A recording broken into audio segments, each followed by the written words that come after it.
Hello guys, कैसे हैं आप लोग? आई होप आप लोग सब बढ़िया होंगे। तो डिस्कस करते हैं हम कॉम्प्लीमेंट सिस्टम। पैथो में भी काम आता है, माइक्रो में भी काम आता है और इन जनरल पता तो होना ही चाहिए। चलो, कॉम्प्लीमेंट सिस्टम। तो ये होगा क्या, हमारे जैसे एक हेल्दी इंसान है तो उसके ब्लड में कुछ प्रोटीन्स मिलेंगे, कौन से प्रोटीन अभी देख लेंगे। एक किसी हेल्दी इंसान में प्रोटीन मिलेंगे, वो इनएक्टिव फॉर्म में होंगे। वो कैसे होंगे? इनएक्टिव फॉर्म में होंगे। नॉर्मली मान लो आप हेल्दी हो, अभी कोई इन्फेक्शन नहीं है आपकी बॉडी में, तो अभी भी वो ब्लड में प्रेजेंट हैं प्रोटीन्स उतने लेवल में, लेकिन इनएक्टिव फॉर्म में। ठीक है। अब मान लो इन्फेक्शन आ गया, एंटीजन एंटीबॉडी कॉम्प्लेक्स बन गया, तो क्या बनेगा? आपका जो इनएक्टिव ये प्रोटीन प्रेजेंट थे वो कैसे हो जाएंगे? एक्टिव हो जाएंगे और हेल्प करेंगे मेरे इम्यून रिस्पॉन्स में। तो आप ये समझ लीजिए कि कॉम्प्लीमेंट सिस्टम को जो मेन काम है वो क्या हो गया? इम्यून रिस्पॉन्स को, इफेक्ट को इंक्रीज करना।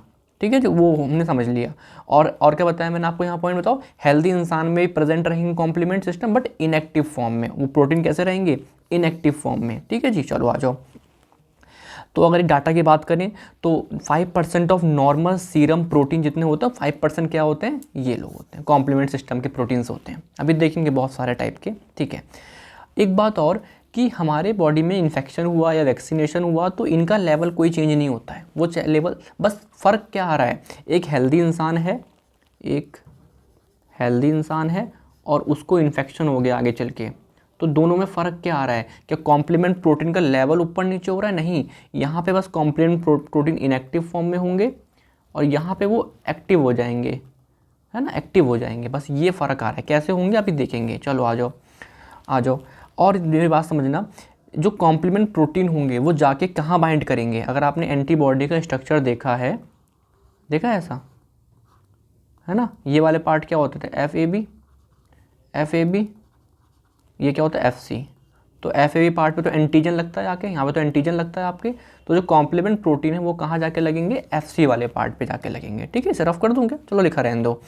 अब आते हैं नेक्स्ट प्रॉपर्टी क्या है इसकी। ये स्पीसीज़ नॉन स्पेसिफिक है, मतलब एक अलग स्पीसीज कॉम्प्लीमेंट एक दूसरी स्पीसीज़ के एंटीबॉडी से भी इंटरेक्ट कर सकता है। मतलब स्पीसीज़ नॉन स्पेसिफिक, सब में कॉम्प्लीमेंट सिस्टम प्रोटीन सब में सेम होंगे। तो एक स्पीसीज़ नॉन स्पेसिफिक है, मतलब जो मैमल्स में है, वो फिश में भी कोई कॉम्प्लीमेंट है तो वो नॉन स्पेसिफिक है। उससे आप डिसाइड नहीं कर सकते ये स्पीसीज़ का है, ये इस स्पीसीज़ का है। नहीं, स्पीसीज़ नॉन स्पेसिफिक है। ठीक है। अब मैंने बताया आपको ये क्या है, बताओ? प्रोटीन ही तो हैं। और प्रोटीन मुझे पता है हीट लेबाइल होते हैं, अगर मैं उन्हें हीट करूँगा तो वो डीनेचुरेट हो जाते हैं। ठीक है। और ऐसे सीरम को मैं बोलता हूँ इनएक्टिवेटेड सीरम, जिसमें आपके जो कॉम्प्लीमेंट सिस्टम है, प्रोटीन है, वो डीनेचुरेट कर गए, तो उस सीरम को क्या बोलूँगा बताओ? Inactivate serum. बहुत फैक्चुअल है ना, हल्का, बट ठीक है, समझ में हमको आ रहा है। आ जाओ। तो अब देखते हैं कॉम्प्लीमेंट सिस्टम में क्या क्या चीज़ें आती हैं, कौन कौन से प्रोटीन्स आते हैं। तो इसके 3 आपके पार्ट है। एक आएगा कॉम्प्लीमेंट कंपोनेंट, है ना, एक सेकेंड, कंपोनेंट है ना, चलो कोई बात नहीं। कॉम्प्लीमेंट ऑफ प्रोपेरिडिन सिस्टम और रेगुलेटरी सिस्टम, इनको तो हम नहीं देख रहे अभी, इनको हम देखेंगे जब मैं आपको क्लासिकल पाथवे और मेनली लेक्टिन पाथवे पढ़ाऊंगा तब। ठीक है। अब आओ यहाँ पे कॉम्प्लीमेंट कंपोनेंट। यहाँ पे आते हैं आपके पास 9 प्रोटीन। कितने प्रोटीन आते हैं याद कर लोगे? C1 से लेके C9 तक कितने हो गए? 9 protein. C1 C2 C3 C4 C5 C6 C7 C8 C9। समझ में आ रहा है? और C1 के 3 अलग फ्रेगमेंट, 3 पार्ट और हैं। क्या? C1Q, C1R, C1S। बहुत सारे हम देखेंगे यार, रिएक्शन बहुत काम आएंगे। बट अब याद रखो कि हमारे पास कितने प्रोटीन है कॉम्प्लीमेंट में? C12 C9, और बताओ C1 के 3 पार्ट कौन कौन से? C1Q, C1R और C1S। समझ में हमको आ रहा है? आता होगा। चलो, तो ये होगा हमारे। अब आप बोलोगे नाम कैसे यूज़ करेंगे, सब कुछ देखेंगे। ठीक है, चलो आ जाओ। अब देखते हैं ये प्रोटीन बनते हैं कहाँ पर है? लीवर में बनते हैं भाई। मेनली कहाँ बनते हैं? मेजर साइड कहाँ है? लीवर में बनते हैं। तो आपका ये लीवर हो गया, है ना, लीवर है ये। और ये आपका कोई ब्लड हुआ तो यहाँ पे वो आराम से प्रोटीन बन रहे हैं और यहाँ पे जा रहे हैं। ठीक है। कैसे? इनएक्टिव फॉर्म में। एक्टिव कब होंगे? जब इन्फेक्शन होगा। ठीक है। चलो, माइनर साइट भी बॉडी में होती है जहाँ पे बनते हैं कॉम्प्लीमेंट, लाइक मोनोसाइट, टिश्यू के macrophage, epithelial cell of GIT, genito urinary tract, तो यहाँ पे बनता है। बट आपसे कोई पूछे मेजर साइट क्या है, वो लीवर है। Liver is the major site जहाँ पे आपके सारे के सारे प्रोटीन बन रहे हैं। कौन से प्रोटीन? कॉम्प्लीमेंट प्रोटीन बन रहे हैं। आ जाओ। अब ये देखते हैं, मैंने आपसे बोला, आपसे गाइज मैंने बोला कि ये इनएक्टिव हैं। ये क्या है? इनएक्टिव रहते हैं। और जब कोई इन्फेक्शन वगैरह होता है तो वो एक्टिव हो जाते हैं। जब वो एक्टिव हो जाते हैं और हेल्प करते हैं इम्यून रिस्पॉन्स में, तो ऐसा क्या हो रहा है उनमें कि वो इनएक्टिव से एक्टिव हो जा रहे हैं, ऐसा क्या हो रहा है ना, वो देखते हैं। मेरी बात समझना गाइस, ठीक है। चलो, तो पहली बात समझना, यहाँ पे लिखा क्या है, ऑल द कॉम्प्लीमेंट प्रोटीन। हमने देखा था यहाँ पे ये वाले ऑल द कॉम्प्लीमेंट प्रोटीन जो आपके हैं, जो सिंथेसाइज हो रहे हैं, वो किस फॉर्म में एक्टिव हो, मतलब किस फॉर्म बनते हैं, इनएक्टिव फॉर्म में बनते हैं। तो उन्हें बोलते हैं जाइमोजन। आपने नाम सुना होगा पेप्सिनोजन, जिस वर्ड के पीछे GEN जन आ जाता है तो वो इनएक्टिव ही होता है मेनली, पेप्सिनोजन, है ना, पेप्सिन में एक्टिवेट होगा, ठीक है। तो ऐसे यहाँ पे जन लिखा है नाम के पीछे, तो क्या इनएक्टिव हैं। तो जो प्रोटीन बनते हैं हमारी बॉडी में वो कैसे बनते हैं, इनएक्टिव बनते हैं, ठीक है। इनएक्टिव कहने का मतलब ये होता है कि मान लो एक कॉम्प्लीमेंट है, ये है और ये है एक, ये क्या है, मैंने एक पिक्चर बनाई है किसकी, एक किसी कॉम्प्लीमेंट प्रोटीन की पिक्चर बनाई है, कॉम्प्लीमेंट प्रोटीन की पिक्चर बनाई है, ठीक है। मान लीजिए एक समय के लिए C3 कॉम्प्लीमेंट की, है ना, जिसमें एक आपको दिख रहा है एक बड़ा फ्रेगमेंट है और एक छोटा फ्रेगमेंट है। अब छोटे फ्रेगमेंट ने मतलब क्या कर रखा है, बड़े फ्रेगमेंट की ये वाली साइट एक एक्टिव साइट है, इसको ढक रखा है। क्या रखा है बताओ, इसको ढक रखा है। तो इस वजह से ये जो C3 है वो कैसा है, इनएक्टिव है। अब होगा क्या, एक्टिव होने के टाइम पे क्या होगा, ये वाले फ्रेगमेंट अलग अलग हो जाएंगे। मतलब देखना 1 मिनट में, ठीक है। मतलब हुआ क्या, 1 सेकेंड रुको, हाँ, मतलब हुआ क्या, ये अलग हो गया, है ना, 1 सेकेंड, ये अलग हो गया, है ना, और छोटा वाला फ्रेगमेंट अलग हो गया। अब देखो 1 मिनट वापस रुको, ये देखो अभी क्या है, मैंने बोला C3 एक कॉम्प्लीमेंट प्रोटीन है, उसका एक बड़ा साइड है और एक छोटा है। छोटे वाले फ्रेगमेंट ने क्या कर रखा है, बड़े वाले साइड की जो एक्टिव साइट है उसको छुपा रखा है, तो इसे बोलेंगे इनएक्टिव है, ये इनएक्टिव है ना। तो एक्टिवेशन में होता क्या है कि ये दोनों फ्रेगमेंट अलग हो जाएंगे, छोटा वाला अलग, बड़ा वाला अलग, और जो बड़ा वाला का जो एक्टिव साइट थी ये वाली वो खुल गई। अब आपका एक क्या होंगे, रिएक्शंस होना शुरू हो जाएंगे, कैस्केड रिएक्शन एक के बाद होना शुरू हो जाएंगे, एंजाइम एक्टिवेट हो गया।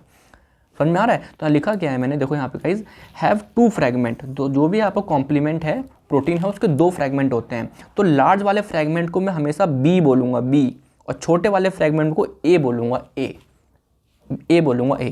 लाइक मैंने बोला ये है C3B, ये है C3A, तो क्या समझते हो, ये कॉम्प्लीमेंट नंबर प्रोटीन 3 और B मतलब बड़ा वाला फ्रेगमेंट है और A मतलब कि छोटा वाला फ्रेगमेंट है। एक्सेप्शन है कि मैंने लिखा C2A, तो आप बोलोगे अच्छा इसका मतलब तो ये होता है कि ये कॉम्प्लीमेंट प्रोटीन 2 है और छोटा वाला फ्रेगमेंट है, बट ये एक्सेप्शन है, यहाँ पे ये बड़ा फ्रेगमेंट है, यहाँ पे ये बड़ा फ्रेगमेंट है। एक एक्सेप्शन याद रखना है, A वाला छोटा फ्रेगमेंट होता है बट C2A वाला क्या है, बड़ा फ्रेगमेंट है, ठीक है। तो हुआ क्या, दोनों फ्रेगमेंट चिपके हुए हैं, देख रहा B और A। अब प्रोटियोलाइसिस हुई, है ना, प्रोटीन लाइसिस हुई और आपका बड़ा फ्रेगमेंट और छोटा फ्रेगमेंट अलग हो गया, और जिससे क्या हुआ, बड़े फ्रेगमेंट की जो एक्टिव साइट थी वो एक्सपोज हो गई। अब वो अपने काम करेगी और जाके हम पढ़ेंगे क्या, participate in cascade reaction of pathways, हम देखेंगे, ठीक है। ये बहुत बड़ा वाला फ्रेगमेंट पार्टिसिपेट करेगा और छोटा वाला फ्रेगमेंट वहाँ से हट जाएगा और कुछ अलग काम करेगा, इन्फ्लामेशन वगैरह हम देखेंगे, मास्ट सेल एक्ट करेगा, हिस्टामिन निकालेगा, कुछ अलग काम करेगा, बट इसका कोई मतलब नहीं है, ठीक है। छोटा फ्रेगमेंट को अलग कर देंगे, बड़े फ्रेगमेंट काम आएंगे, ठीक है जी। समझ में आया पूरा प्रिंसिपल कि कैसे एक्टिवेशन हो रहा है। एक इनएक्टिव से एक्टिव बनने के टाइम पे बड़ा फ्रेगमेंट छोटा फ्रेगमेंट को अलग किया जा रहा है, बड़ा फ्रेगमेंट जब अलग हो रहा है छोटे फ्रेगमेंट से तो बड़े फ्रेगमेंट पे एक एक्टिव साइट है वो एक्सपोज हो जा रही है, ठीक है। चलो समझ में आ रहा है। अब यहाँ मैंने बोला कि हमें पढ़ना है पाथवेज कि जो एक्टिवेशन हो रहा है, जो कॉम्प्लीमेंट पाथवे का एक्टिवेशन हो रहा है वो किस तरीके से हो रहा है, किस तरीके, क्या उसको ट्रिगर कौन कर रहा है।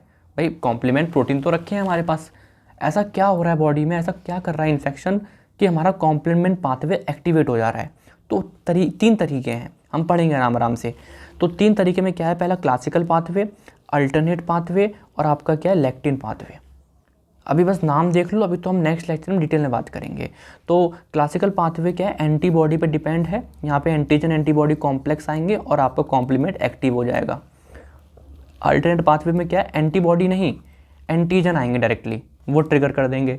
और लेक्टिन में क्या है, वो आपका है तो क्लासिकल पाथवे जैसा लेकिन एंटीबॉडी नहीं आते वहाँ पे, तो अभी आप जस्ट नाम देख लो कि हमें 3 पाथवे पढ़ने हैं और हम बहुत अच्छे से पढ़ेंगे अभी आने वाले लेक्चर्स में, ठीक है। चलो, तो जो भी हम पाथवे पढ़ेंगे उसको हम 4 स्टेप में पढ़ेंगे। पहले करेंगे हम इनिशिएशन, भैया जो मेरे इनएक्टिव पढ़े उन्हें एक्टिव करा जाएगा, पहले इनिशिएशन होगा।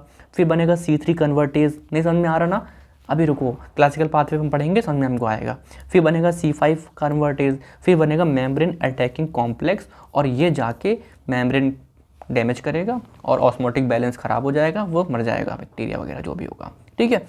तो जो पहले 1-2 स्टेप्स हैं ये सब पाथवे में अलग अलग हैं, ये तीनों पाथवे में अलग अलग हैं, फर्स्ट एंड सेकंड स्टेप, ठीक है। क्योंकि यहाँ पे इनिशिएशन कोई अलग तरीके से इनिशिएट हो रहा है, कोई अलग तरीके से इनिशिएट हो रहा है, ठीक है। तो पहला दूसरा स्टेप तीनों पाथवे में अलग अलग है, लेकिन लास्ट के 3rd एंड 4th स्टेप तीनों पाथवे में सेम है।